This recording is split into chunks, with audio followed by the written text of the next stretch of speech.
정탐꾼의 보고 변화된 믿음, 오늘 주실 말씀 제목입니다. 오늘 정탐꾼, 스파이 이 이야기를 하기 전에 한 인물을 잠시 보여드리려고 합니다. 혹시 이 여자분이 누구인 줄 아시겠습니까? 매우 매력적인 여자분이시고 무엇인가 무대 의상을 입고 계신 것 같은데 혹시 아시는 분 계십니까? 이분이 마타하리라고 하는 여자분입니다. 마타하리. 어디서 많이 귀에 익은 인물이지요. 마타하리. 이분이 아주 유명한 여간첩이에요. 1차 세계대전 때 프랑스의 파리에서 무용을 하던 무용수 또 예술인이었는데 이 여자가 공연을 하고 다니는 프랑스 곳곳마다 얼마나 많은 사람들이 몰려다니고 또 프랑스의 장관들, 장성들, 장교들이 이 여자의 눈길에 다 녹아들었다 할 정도로 아주 큰 인기를 끈 프랑스의 무용가입니다. 그래서 1904년, 1903년에 무용가로 데뷔해서 1917년에 죽기까지, 총살당하기까지 파리에서 대단한 역할을 했던 사람인데 놀랍게도 독일의 여간첩이었다는 사실입니다. 독일의 여간첩. 그래서 이 여자 때문에 이 여자에게 넘겨진 정보로 말미암아 죽은 프랑스 군사를 계산해 봤더니 30만 명에서 40만 명의 프랑스군 장정, 군인들이 저 여자가 캐낸 정보로 말미암아 죽임을 당했다. 참 매력적이고 대단해 보이고 화려하게 보이는 여성입니다만 40만 명 정도의 프랑스 군인을 죽인 원인 제공자다라는 것을 보게 되면 달리 보여지는 인물이기도 합니다. 많은 영화와 작품으로도 소개되었던 실화 인물이긴 한데 이중간첩이라는 이야기도 있습니다만 참 간첩의 삶을 살았던 저 여자의 인생도 참 기구하구나 라는 생각을 해보게 됩니다. 전쟁을 할 때 가장 다루기가 힘든 부대가 무슨 부대일까? 특수부대도 있을 것이고 해병대도 싸우기 참 힘들 것이고 또 저격수도 참 다루기 힘든 적의 군인일 텐데 간첩, 스파이야말로 참 찾아내기 힘들고 어렵고 늘 의심해야 하는 그런 곤란함에 빠져서 전쟁을 치러야 하는 대상이 저 스파이, 간첩이 아닌가. 아군의 승리에 유리한 적의 정보를 빼오는 병사, 그렇게 표현되어 있습니다. 요새는 오늘 성경에는 정탐꾼, 정찰병처럼 이렇게 표현하고 있습니다만 스파이라고 분명히 표현하고 있습니다. 산업 스파이도 요새는 유명하고요. 또 온라인으로 전산망으로 침투해서 정보를 빼오는 그런 해커들도 어떻게 보면 스파이라 우리가 볼 수가 있겠지요. 그들의 손끝 하나에 나라의 기밀 정보가 빼지기도 하고 넘겨지기도 하는 나라와 기업의 운명이 걸려있는 아주 중요한 위험한 인물들이기도 합니다. 근데 이 스파이들은요, 붙잡히게 되면 무조건 다 사형입니다. 심지어 제네바 협약이라고 여러분 들어보셨지요? 제네바 조약이라고 하기도 하는데요. 이 제네바 조약은 포로와 또 인권에 대한 그런 모든 규약을 서로 나라와 나라끼리 모두 협약을 맺은 그런 국제 조약입니다. 1864년도에 처음으로 조약이 생겼는데요. 그 조약 46조 보게 되면 간첩에 대한 란이 있습니다. 간첩 행위에 종사하는 동안 적대 당사자국의 권력 내에 들어가 충돌 당사국의 군대의 구성원은 전쟁 포로로서의 지위를 가질 권리가 없으며 간첩으로 취급될 수 있다. 전쟁 중에도 싸우다가 포로로 잡히면 그 포로를 학대하거나 인권을 유리할 수 없다라고 정해진 그 제네바 조약 내용 중에서도요, 간첩은 제외한다. 그래서 모든 국제조약이나 나라에서 원칙은요, 그 나라에 침투한 스파이는 증거가 분명히 드러나게 되면 사형시킨다가 원칙입니다. 저 마타하리도요, 41살의 나이에 증거가 분명히 드러나서 41세의 나이로 프랑스군에 의해서 총살을 당하게 됩니다. 우리나라 역사 보게 되면 간첩이 아닌 사람들이 간첩으로 몰려 죽은 사건도 있고, 간첩인데도 죽이지 않고 살려준 사건도 있는 거 보면 참 우리나라가 잘못된 역사가 많이 있구나, 그런 생각도 해보게 되지요. 성경에서도 이 간첩으로 몰린다는 것에 대해서 굉장히 위험스러운 상황들이 있었습니다. 창세기 42장 보게 되면 요셉이 자기 형님들이 곡식을 구하고자 애굽에 내려왔을 때 형님들에 대해서 너희는 정탐꾼이라 라고 밀어붙입니다. 아주 끔찍한 상황이지요. 정탐꾼으로 오해하고 여긴다라고 하는 것은 그들을 죽이겠다라고 하는 전제가 깔려있다라는 얘기지요. 창세기 42장 10절 말씀, 그들이 그에게 이르되 내 주여 아니니이다.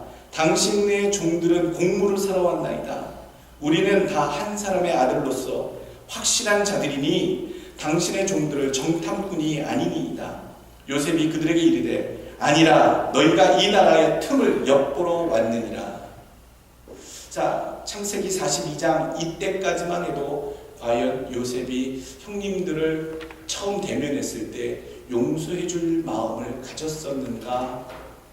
아니면 형님들에 대한 자기를 죽이려 했고 결국 외국에 팔아먹었고 자기 인생이 매우 힘들었던 원인을 제공했던 형님들에 대한 원한이 아직도 남겨져 있었기에 형님들을 정탐꾼으로 몰아갔었던가?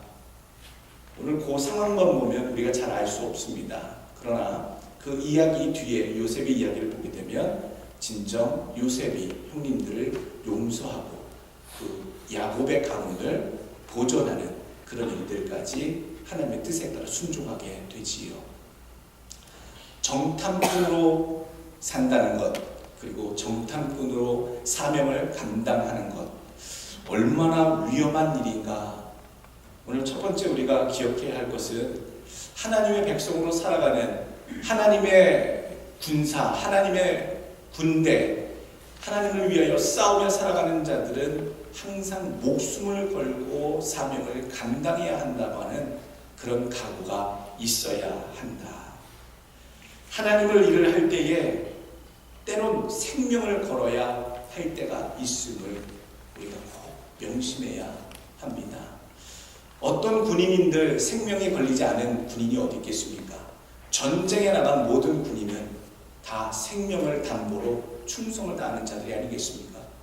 예수를 위해 예수의 그리스도의 군사가 된 우리들은요, 주님을 위해 내 생명을 담보로 내어드린 전제를 갖고 있는 자들입니다. 예수를 믿을 때 어찌 희생과 헌신 없이 쉽게 믿을 수가 있겠습니까? 예수를 믿는 것, 생명을 걸어야 한다. 와닿지 않지요. 그냥 내가 교회 댕기는 것 뿐인데 무슨 목숨까지 걸라고 저 목사가 설교하는가? 매일 부딪히지는 않습니다. 매일 목숨을 걸어야 하는 그런 위급한 상황은 믿는 자들에게 흔하지 않습니다. 그러나 사시다 보면요, 어느 한순간 내가 가지고 있었던 믿음이 분명히 드러나는, 그리고 목숨까지 걸어야 하는, 주님을 위해서 목숨까지 걸어야 하는 그런 순간이 믿는 자의 삶에 한 번쯤 꼭 있다는 사실을 우리 꼭 기억하시기 원합니다. 각오가 있는 자는 이길 수 있습니다. 넘길 수 있습니다.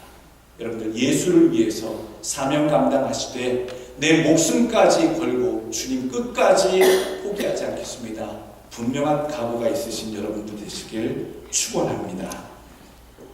두 번째 내용을 보게 되면 우리가 정탐꾼, 이 여호수아와 관련된 정탐꾼 두 가지 장면을 기억하길 원합니다.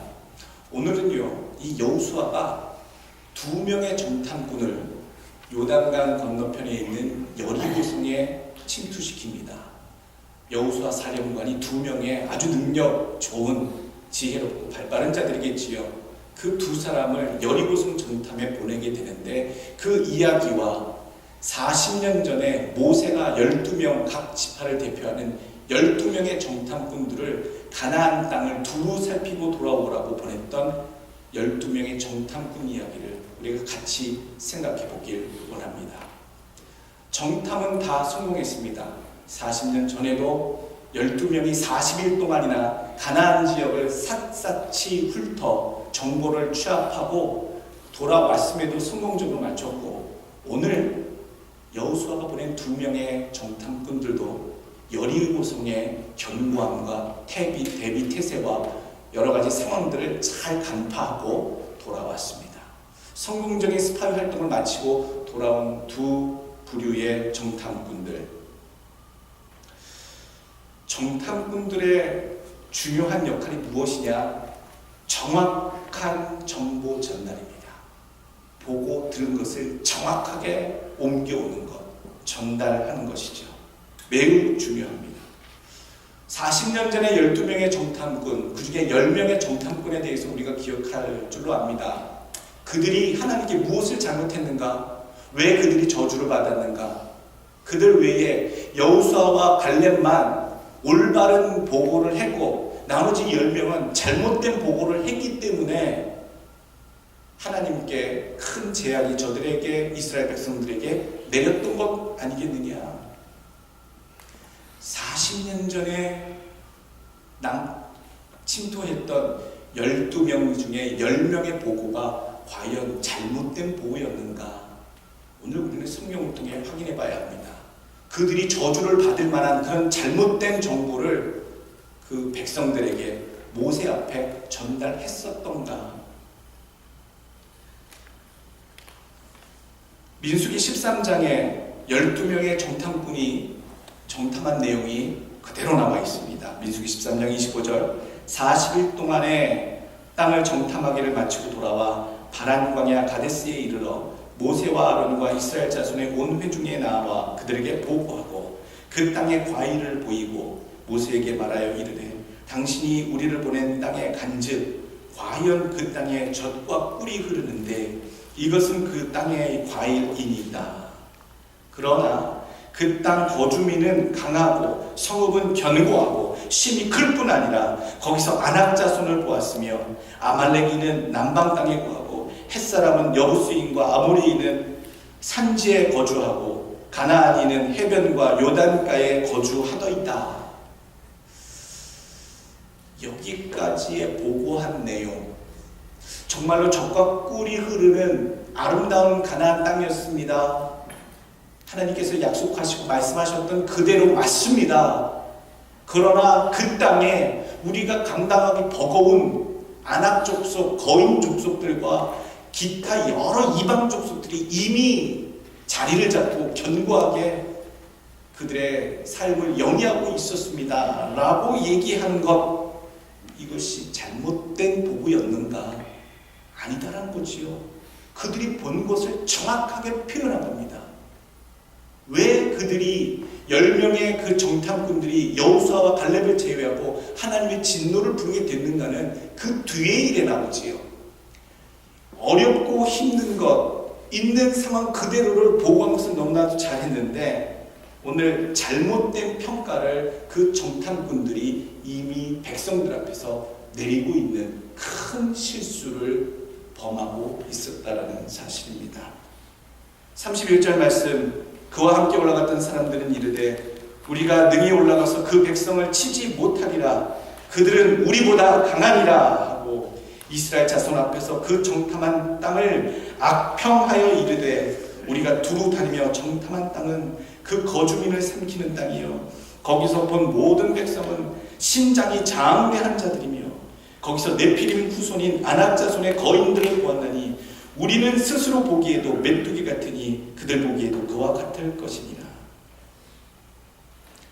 정탐꾼들이 좋은 것도 보고 힘들고 어려운 문제점들도 보고 와서 잘 보고했는데, 그들이 해서는 말아야 할,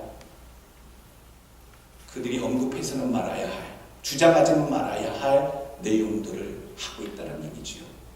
보고 듣고 온 말을 전하지 아니하고, 오늘 성경의 32절에 그들이 악평하여, 하나님이 약속하신 그 땅이고요, 들어가야 할 그 땅이고요, 하나님이 주셨다고 약속한 땅인데 그 땅에 대해서 악평, 그 땅은 거주민을 삼킬 것이고 그 땅에 있는 백성들은 우리가 감히 그들을 물리칠 수 없으며 그들에게 메뚜기 같은 존재고 우리는 그 앞에 무릎을 꿇을 것이다. 아주 절망과 좌절의 평가를 백성들 앞에 선포하는 이 10명의 정탐꾼들. 무엇이 잘못되었는가? 사공이 많은 배는 산으로 간다라고 했습니다. 자기의 맡은 사명, 그 사명이 아닌 것까지 우리가 그 한계와 권한을 넘었을 때 얼마나 일이 꼬이게 되고 곤란한 지경에 처하게 되는지, 공동체에서 어려운 일을 당하게 되는지. 로마서 12장 3절은 이런 말씀합니다. 내게 주신 은혜로 말미암아 너희 각 사람에게 말하노니 마땅히 생각할 그 이상의 생각을 품지 말고 오직 하나님께서 각 사람에게 나눠주신 믿음의 분량대로 지혜롭게 생각하라. 공동체 내에는 공동체 내에 각 지체들이 감당하는 파트가 있습니다. 사역이 있습니다. 자기가 맡아서 헌신해야 할, 힘써야 할, 주관해야 할 일들이 있지요. 근데 그 자기가 감당한 그 부분 외에 다른 일에 대해서 우리가 참견하거나 평가하거나 비판하거나 할 때에 그 공동체에 어려운 일들이 일어나게 됩니다. 오늘 그 땅에 들어갈 수 있다 없다, 들어가자 말자라고 결정하는 것은요, 하나님의 뜻을 분별한 지도부의 결정에 따라 있습니다. 모세와 여호수아, 모세와 아론이 결정한 일이지요. 하나님의 뜻을 받들어 그 땅으로 인도해야 할 그 결정권을 가진 자들이 해야 할 그 부분을 이미 평가를, 악평을 해버림으로써 그들에게 가져야 할 하나님의 능력, 하나님이 함께 하실 일, 어떻게 그런 어려운 조건에서 장차 하나님이 가나안 땅을 주시는지 그 백성을 이끌고 나가야 하는 그런 책임을 맡은 지도자의 결정들을 회방하는, 결국 하나님의 뜻을 막아버리는 어리석은 그런 보고, 그런 악평. 오늘 우리도 지혜로운 종들이 되기를 원합니다. 많은 사람들이 자기의 자리는 지키지 못하면서 다른 사람에게 와서 평가하고 가르치고 훈수를 둡니다. 과연 나는 나의 몫을 감당하고 있는가? 나는 내 위치에서 하나님께 드려야 할 가장 기본의 믿음과 삶과 헌신을 분명히 드리고 있는가를 먼저 확인하십시오. 우리가 남의 일에 대해서 관심을 두는 것을 우리가 돕기 위하여, 우리가 서로 사랑하기 위하여 하는 것 외에는 우리가 맡은 그 일에 대해서 오늘 40년 전에 이 정탐꾼들이 하지 말았어야 할 그런 악평에 대해서 실수했던 것처럼 하나님의 사람들은요, 하나님의 뜻을 정확히 듣고 보고 전달하는 그 일, 자기 맡은 일에 지혜롭게 감당하는 그런 훈련들을 잘 갖추셔야 될 줄로 압니다. 오늘 세 번째 주시는 교훈은 바로 이겁니다. 나의 상황을 하나님 뜻 안에서 바라보라 라는 얘기지요. 오늘 두 부류의 정탐꾼, 40년 전에 그 12명의 정탐꾼과 오늘 여호수아가 보낸 2명의 정탐꾼들의 보고를 백성들이 듣습니다. 지도자들이 듣지요. 하나님께서 하시려 한다면, 오늘 여호수아 오늘 본문의 말씀 보시게 되면 24절 말씀, 23절 말씀, 두 사람이 돌이켜 산에서 내려와 강을 건너 눈의 아들 여호수아에게 나아가서 그들이 겪은 모든 일을 고하고, 24절, 진실로 여호와께서 그 온 땅을 우리 손에 주셨으므로 그 땅의 모든 주민이 우리 앞에서 간담이 높더이다 하더라. 이 두 가지 내용을 분명하게 전하고 있지요. 그들이 겪은, 여리고를 침투했는데 이미 침투할 때서부터 경계병들에게 걸리게 되지요. 의심받게 돼서 추적대가 형성이 되고 급하게 그들의 몸을 숨기지 아니하면 발각될 수밖에 없는 위급한 정찰 임무가 시작됐습니다.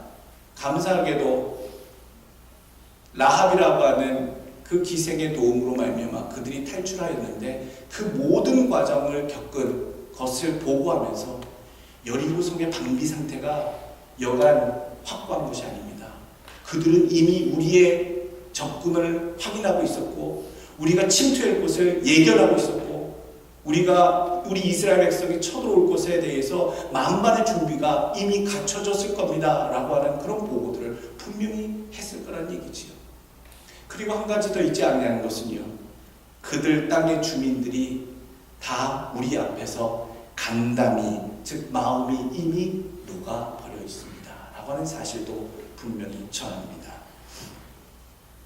오늘 이 간담이 녹았다라고 하는 표현은요, 여호수아 2장 11절에 나옵니다. 그것은 라합의 고백이지요. 여리고성에 살고 있었던 기생, 우리가 듣자 마음이 녹았고 너희로 말미암아 사람이 정신을 잃었나니 너희의 하나님 여호와는 위로는 하늘에서도 아래로는 땅에서도 하나님이시니라. 그 땅에 거하는 주민의 심리적인 상태까지도 전해주고 있습니다.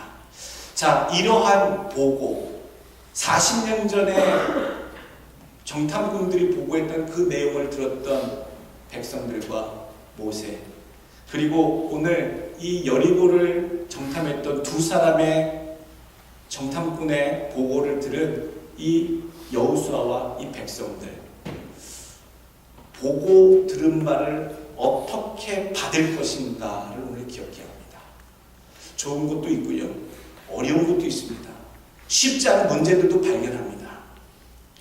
여호수아와 갈렙과 또 백성들은 오늘 이 보고를 듣고 어떻게 마음으로 받아들였는가.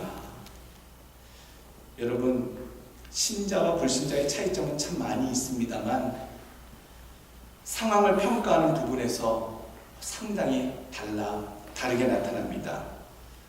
믿지 않는 자들은요, 현실을 자기 눈에 보이는 대로 보고 또 보는 그것을 가지고 자기 지식과 경험을 가지고 평가하고 결정합니다.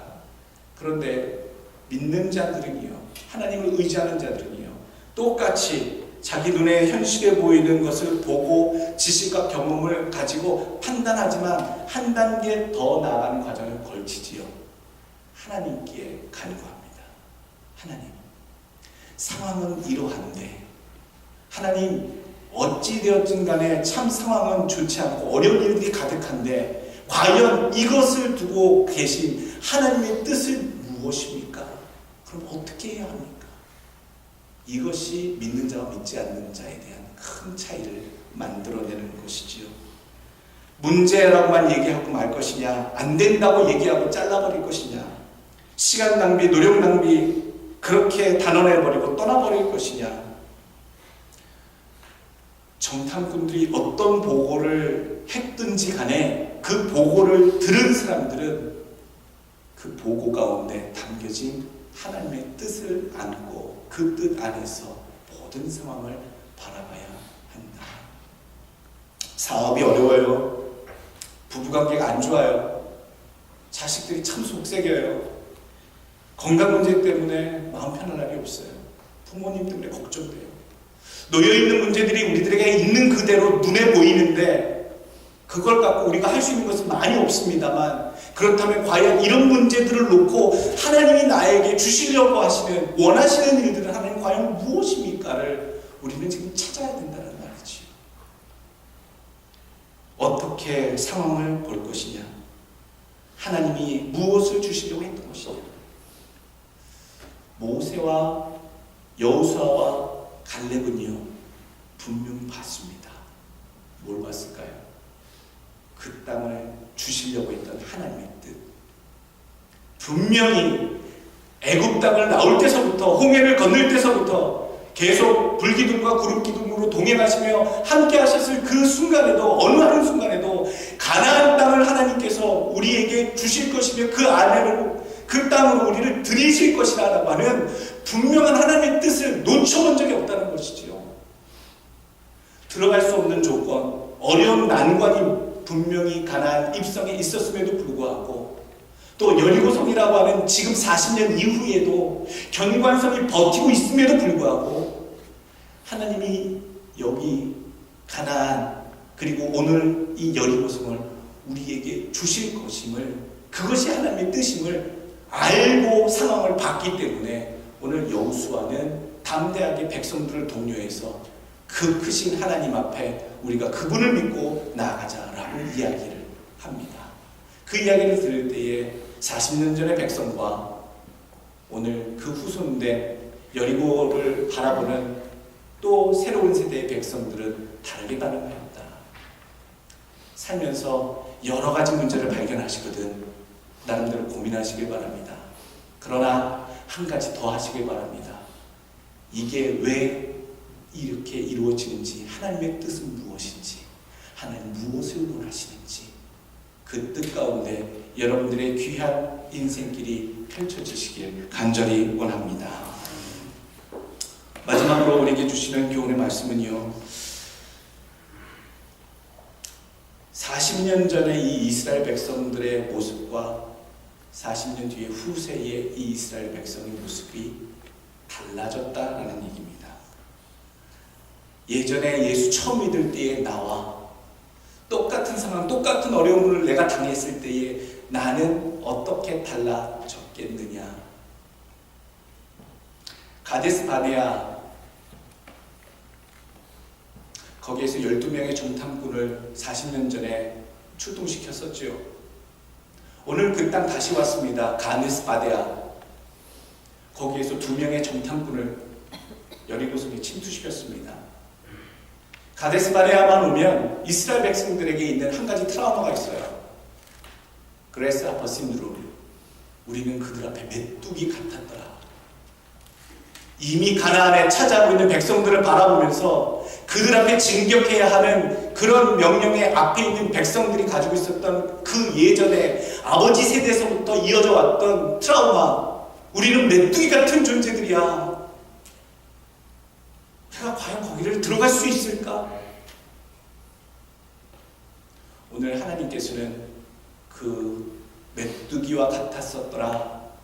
그래서 어떤 트라우마 신드롬을 극복하기를 하나님 원하셨다. 어떻게 극복했느냐? 어떻게 극복했느냐? 오늘 더 크신 하나님을 바라봤다는 얘기입니다. 전 세대가 바라보지 못했던, 그 아버지 세대가 바라보지 못했던, 그냥 안 되고 어려운 현실만 보고 안 된다고 불평하고 원망하고 하나님을 저주했던 그 세대가 아니라 똑같은 상황, 어려운 상황에도 불구하고 빈틈없는 여리고성 앞에서도 하나님이 함께 하심을 확신했던 이 이스라엘의 새로운 세대의 백성들의 모습을 우리가 보길 원합니다. 그들은 하나님이 저들보다 훨씬 더 크신 이심을 확신했다는 얘기지요. 성경에 오늘 간담이 녹았더라 라고 하는 표현을 우리가 보길 원합니다. 마음이 이미 녹았더라. 라합이라고 하는 여리고성의 주민의 입술을 통해 고백되어진 표현이었고요. 그것을 들은 정탐꾼들이 오늘 백성들 앞에 저들의 간담이 녹았다라고 보고하고 있고요. 그 백성들은 간담이 녹았음에 대해서 듣게 됩니다. 40년 전에는 누구의 마음이 녹았었습니까? 백성들의 마음이 녹았었지요. 가나안 땅을 보고 쫄았었지요. 겁났었지요. 무너졌었지요. 그러고 원망하고 저주의 길로 치달았었지요. 그런데 오늘은요, 40년이 지난 오늘 이 상황은요, 하나님이 크신 능력의 하나님이심을 확인한 이 백성들은요, 녹았다라고 하는 이 표현이 어디에 진행되고 있는가? 백성들의 마음이 아니라 더 이상 여리고 성에 있는 백성들의 마음이 이미 녹았음을, 그리고 그 말은 이미 하나님께서 여리고성을 녹여버리셨음을 일러주시는 상징적인 표현이었다는 것을 이 백성들이 믿음으로 받은 겁니다. 여리고성이 어떻게 됐습니까? 부서져 버렸잖아요. 녹아져 버렸잖아요. 하나님의 뜻대로 순종하며 돌 때에 녹아져 버린 여리고성의 이야기. 여러분, 우리의 상황들은 항상 녹록지 않습니다. 만만치 않습니다. 매일 자고 일어나면 문제가 터지고 또 사건이 터지고 사고가 일어나서 맨날 그것을 하루하루 살아나가기에 버티기에 버거운 삶은 우리가 살고 있습니다. 내 능력 밖의 일이구나. 난 참 능력이 없구나. 힘이 없구나. 시간이 없구나. 그런 나를 둘러싼, 나를 집어삼킬 듯한 모든 상황이 밀려오거든 위를 보시길 바랍니다. 하나님을 보시길 바랍니다. 더 크신 하나님이 거기 계심을, 이미 이 모든 것들 위에 계신 하나님을 더 크게 보실 수 있는 믿음의 눈을 모두 소유하시기를 예수 그리스도의 이름으로 간절히 축원합니다.